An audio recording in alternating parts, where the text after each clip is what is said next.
안녕하십니까, 김감자입니다. 4월 오늘 4일 토요일입니다. 26년 독서 얘기를 해보자면은 3월 달에는 두 권의 책을 봤습니다. 괴테는 모든 것을 말했다와 아고타 크리스토프의 문맹이라는 자전적 에세이에 가까운 소설을 읽었습니다. 괴테는 모든 것을 말했다는 앞에 녹음해둔 것도 있고 독후감을 간단하게 쓴 것도 있었습니다. 그리고 문맹을 봤는데 문맹 집에 이렇게 꽂혀있는 거였고, 백수린이라는 분이 인천 분인 것 같은데 뭐 집에랑 연관이 되어 있나? 어쨌든 뭐 그건 잘 모르겠고 집에 있더라고요. 그냥 굉장히 얇은 책이고 손쉽게 읽을 수 있는 책입니다. 어투도 되게 간결하고 담백합니다. 이 에세이에서 말하는 것은 언어를 상실하는 일에 대한 얘기예요. 그래서 이 사람이 헝가리 출신의 작가인데 헝가리어를 이제 식민 지배 당하면서 그 언어를 못 쓰게 되고, 나중에는 결국에는 이제 프랑스어를 새롭게 배워가지고 그걸로 또 소설도 쓰고 해서 유명해진 사람이래요. 그래서 이 사람이 그러니까 자기 인생에서 가장 중요하게 생각했던 화두는 언어를 잃어버렸었던 일인 거예요. 그러니까 어렸을 때부터 책을 보는 거 좋아하고 작가를 자연스럽게 꿈꾸게 된 한 사람이 그거를 이제 풀어낼 수 있는 수단이 언어잖아요. 그러니까 당연히 자기는 헝가리 언어 당연히 그게 모국어였으니까 그거로 표현하는 일에만 자연스럽게 그게 이제 뭐라 그럴까, 결과적으로 그렇게 됐었던 거잖아요. 근데 그 언어를 잃는 일이 발생을 하다 보니까 거기서 혼란이 있었고, 그렇지만 그런 가운데서도 작가로서의 꿈을 포기하지 않았어요. 그러고 다시 프랑스어를 배워서 프랑스어로 작가 활동을 이어가게 되고, 그쵸. 그러니까 언어라는 도구는 달랐을지언정 그 사람이 갖고 있는 그 본질적인 그 작가로서의 역량, 재능, 이런 것들은 죽지 않았던 거죠. 그 부분이 되게 감동이 있고, 그 사람의 삶 자체가. 그리고 그런 요 문맹 같은 경우는 그런 상실감에서 시작된 얘기이기 때문에 문체 전체가 담담합니다. 그냥 담담해요.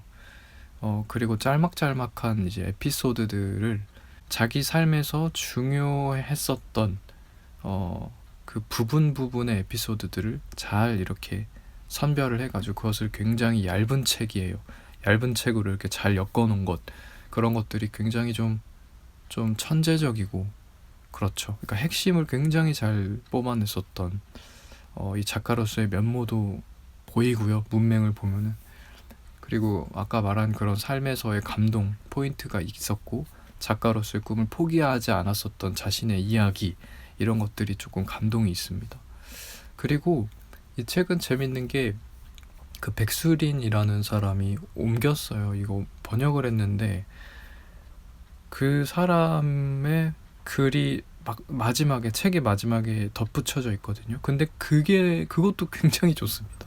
그러니까 옮기니의 말이 이렇게 또 이렇게 어떻게 보면 더 좋을 정도로 이렇게 담겨 있는 책은 드물어서 그것 또한 되게 이 책의 매력이고 독특한 지점이었다고 저는 이렇게 생각이 들었어요.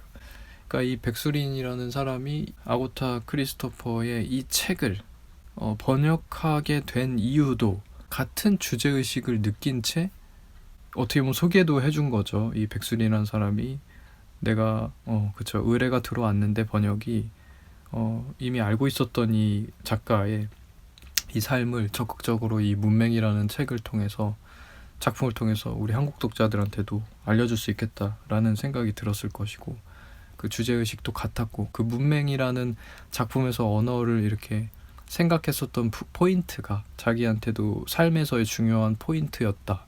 그래서 굉장히 동질감 있었고, 그리고 어쨌든 그쵸, 내가 놓칠 수 없는 그런 작품이었다. 처음에는 어려움, 묵직함 그런 것 때문에 이 번역을 고사했다고 하는데, 그럼에도 불구하고 지금 말씀드린 이 부분이 도저히 이거를 놓을 수 없는 그런 번역 작업이었기 때문에 이거를 번역하게 되었다. 어쨌든 그렇습니다. 그래서 이 사람의 말로 이 책은 완성이 또 되고 있는 부분도 있다는 거. 굉장히 시적이에요. 이 백술이라는 사람이 쓴 글 자체가. 외국어로 책을 읽는 행위가 그러니까 더 이렇게 해방감을 준다는 거예요. 우리가 예컨대 운전면허를 따면 한 세상이 열린다. 이 표현이 제가 예전에 저희 학교 그 선배가 와가지고 강연을 해줬는데, 그 강연 내용은 기억이 안 나고 이 말 하나가 딱 기억에 남았어요. 운전면허를 따면 한 세상이 열린다라는 표현을 그분이 하셨는데, 그게 너무 와닿았었고 지금까지도 잊히지 않는 그런 표현 중에 하나입니다. 너무 공감이 되는 거예요. 그러니까 운전면허라는 그 제도, 그리고 운전하는 행위를 단순하게 보면 별거 아닐 수도 있는데, 또 그렇게 보면 그게 또 맞는 말이잖아요. 내가 예를 들면 여기서 뭐 지방의 어떤 곳을 차가 없었으면 엄두를 못 내고, 예전에는 실제로 뭐 조선시대 이후에는 이전에는 그랬을 거잖아요. 어디 태어나면 거기만 있다가 죽게 되잖아요. 근데 그쵸, 견문을 넓힌다는 것, 그러니까 차 운전을 하면서는 내가 마음을 먹을 수 있다는 거, 생각을 해볼 수 있다는 거, 저쪽 가서 뭘 해보겠다. 그게 이제 차라는 거를 운전할 수 있게 됐을 때는 그 생각까지 확장이 되는 거니까 그게 한 세상이 열린다. 요 표현이랑 딱 맞아요. 그런 거랑 마찬가지로 우리가 사실 뭐 다른 국가의 언어를 잘 모를 때는 모르고 죽는 경우가 태반이죠, 사실은. 한 가지 언어만 통달을 하더라도 그게 그렇게 뭐랄까 좀 한 세상이 더 진짜 열릴 텐데, 그렇지 않는 채로 살다가는 사람이 대다수죠. 어떻게 보면 우리는 예전 조선시대 이전에 살았던 사람과 그런 부분에서는 비슷해요. 그러니까 옮겨와 있어요. 예전에 운전을 못하는 그 부분이 지금으로서는 그 언어를, 다른 나라 언어를 이해하지 못하는 것으로 보면 딱 대입이 되잖아요. 예전 그들처럼 지금도 우리는 그 언어를 몰라서, 사실 그 언어가 갖고 있는 그 언어여야만 가능한 생각들이나 감각들이 있을 거란 말이죠. 근데 그런 것들을 사실 하나도 모른 채로 그냥 우리나라 안에서 그냥 그 작은 세계에서의 생각과 감각만 향유하고 사용하다가 죽게 되죠.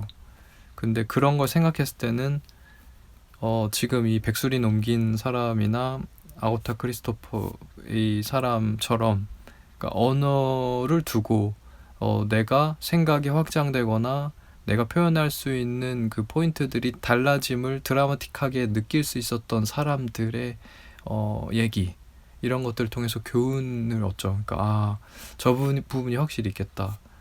이 백술인 이 옮긴 사람은 해방감이라는 표현을 써요. 바다에서 헤엄치는 일에 비유했어요. 그게 참 와닿습니다.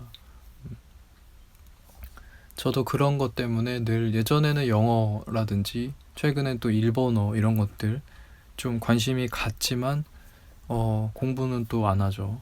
그래가지고 결국에는 그 장벽을 못 넘어서 또 갇혀 있게 되는데, 그쵸, 그런 것들 늘 동경의 대상이고 해보고 싶은 그런 영역의 일들입니다. 어쨌든 그런 부분에 대해서 한번 생각해 볼 수 있었던 재밌었던 책이었다. 이 정도로 한번 남깁니다.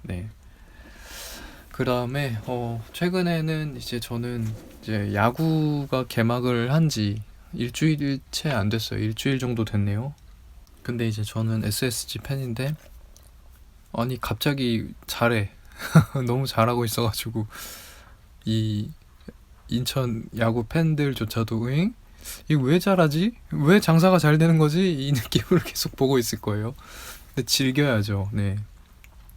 이럴 때는 이제 즐기는 거고, 금방 또 평준화가 될 거라고 생각이 드는데 어떻게 될지 모르죠. 근데 되게 고무적인 게 그 중에서도 박성환이랑 그 고명준이 전체 개인 타이틀에서 지금 막 다수위권에 들어있는 것을 보는 것, 이게 그 인천 야구 팬들이라면은 또 가장 바라면서도 잘 일어나지 않는 일들 중에 하나거든요.